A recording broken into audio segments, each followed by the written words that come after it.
नवी मुंबई में चल रहे विकास कार्यों की प्रगति का जायजा लेने के लिए महाराष्ट्र के वन मंत्री एवं ऐरौली के विधायक गणेश नाइक आज ऐरौली से बेलापुर तक निरीक्षण दौरे पर निकले। इस दौरान उन्होंने शहर की कई महत्वपूर्ण परियोजनाओं का मौके पर जाकर निरीक्षण किया। दौरे की शुरुआत ऐरौली स्थित नाट्यगृह परियोजना के निरीक्षण से हुई, जहां उन्होंने निर्माण कार्यों की प्रगति की समीक्षा की। इसके बाद गणेश नाइक ने ऐरौली कटाई टनल रोड परियोजना का जायजा लिया और संबंधित अधिकारियों से जानकारी प्राप्त की। इसके बाद उन्होंने जूहीनगर से खारघर को जोड़ने वाली निर्माणाधीन टनल परियोजना का निरीक्षण किया। उन्होंने कहा कि ये टनल भविष्य में नवी मुंबई की यातायात व्यवस्था को नई गति देगी और लोगों का सफर अधिक सुगम होगा। इस मौके पर उनके साथ नवी मुंबई महानगर पालिका के आयुक्त डॉक्टर कैलाश शिंदे, महापौर सुजाता पाटिल, उप महापौर दशरथ भगत सहित महानगर पालिका की वरिष्ठ अधिकारी और विभिन्न विभागों की इंजीनियर बड़ी संख्या में मौजूद रहे। तलाठी, नगरपालिकेचा सफाई कर्मचाऱ्यापासून तर सगळ्या आयुक्तापर्यंत महापौरांपर्यंत सर्व आमदार खासदार अतिशय जागृत आणि they are concern with it. त्या ठिकाणी आशिष देशमुख नावाचे विदर्भात एक आमदार आहेत, त्यांनी सांगितलं माझे आमदार फंडात 10% वन विभागाला वरते करा, आणि सगळ्यांचाच रोष तसाच राहिला। आता एकूणच वन विभागाची वाटचाल हे जे पुस्तक येणार त्याच्यामध्ये कार्बन क्रेडिटच्या माध्यमातून काही हजार कोटी रुपये वन विभागाकडे येतील। वन विभागाच्या अनुषंगाने आम्ही बॉन्ड काढतो, इथून पैसे येतील।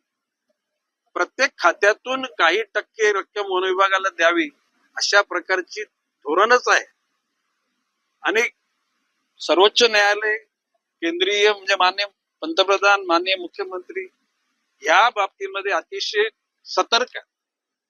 आणि माझं म्हणणं आहे की आता आपण सुरुवात केली तर येणाऱ्या 200-300 वर्षानंतर, पूर्वी आपण जे वर्णन जे पृथ्वीचं आपण ऐकलेलं आहे, सुजलाम सुफलाम मलयज शीतलाम सस्यश्यामलम मातरम वंदे मातरम, मातृभूमीला वंदन म्हणजे उद्याला रशियामधला माणूस तिला वंदन करेल, भारतातला करेल, पाकिस्तानमधला करेल, बांगलादेश मधला, नेपाळचा, मातृभूमी सगळ्यांचीच आहे। आणि या वसुंधरेचं जुनपण आणणं, याच्यामध्ये भाव्या पिढ्यांचा एक सुरक्षितता त्या ठिकाणी आपण निर्माण करीत आहोत। आज उष्णतेनं युरोपमध्ये तर रस्ते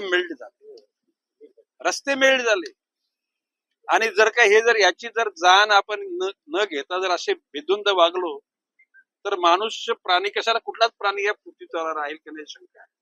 आणि ती वसुंधरा म्हणजे ते पृथ्वीचं एकूण बायोडायव्हर्सिटी ही टिकवण्याकरता आपल्या सगळ्यांनाच प्रयत्न करा। आणि मला या गोष्टीचा आनंद आहे, सुदैवानं मी 2दा वनमंत्री झालो, त्यावेळेला तेवढं कमी गंभीर नव्हतो, परंतु आता ह्या टेन्युअर मध्ये वन विभागाची जबाबदारी किती महत्वाची आहे। आणि सुदैवानं माननीय मुख्यमंत्री महोदयांनी मँग्रोव्ह पासून समृद्धी महामार्ग, Mumbai Ahmedabad road, Mumbai Pune road, Mumbai Goa road, ज्या ज्या ठिकाणी हायवेच्या मधोमध आणि दोन्ही बाजूला झाडं लावण्याची जबाबदारी वन विभागाला दिलेली आहे। आणि सोशल फॉरेस्ट्री, सामाजिक वनीकरणाच्या माध्यमातून ते तयार आहे। एवढी झाडं निर्माण करण्यासाठी टिश्यू कल्चरच्या लॅब आम्ही करण्याचं मीच निर्देश दिले। आपल्या कोकणासाठी शहापूर मुक्कामी 50 कोटीची एक टिश्यू कल्चरची लॅब होते, पुण्याला पश्चिम महाराष्ट्राकरता, छत्रपती संभाजीनगर मध्ये मराठवाड्याकरता, नागपूर मुक्कामी विदर्भाकरता, आणि जळगाव मुक्कामी खानदेशाकरता।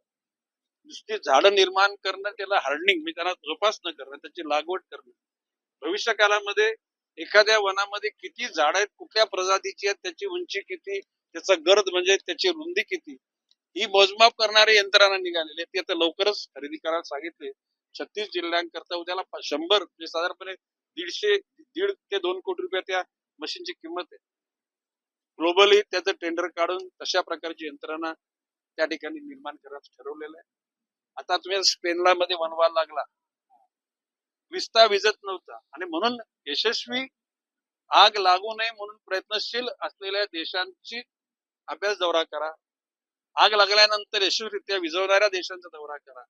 आणि भविष्य काळामध्ये वन विभाग, काल परवा म्हणजे वन विभागाचे काही कर्मचारी आगीच्या झोतात येऊन तिथे मृत्युमुखी होतात, तर वन कर्मचारी, वन अधिकारी, त्यांचं प्रोटेक्शन, फायर प्रिव्हेन्शन म्हणजे आग विझवण्याकरता हेलिकॉप्टर, विमानं याची सुद्धा तरतूद केली जाईल। जेणेकरून टू द पॉइंट त्या ठिकाणी काम केलं जाईल. ते पुस्तक मी तुम्हाला प्रत्येकाला तुमची सगळ्यांची यादी मला द्या.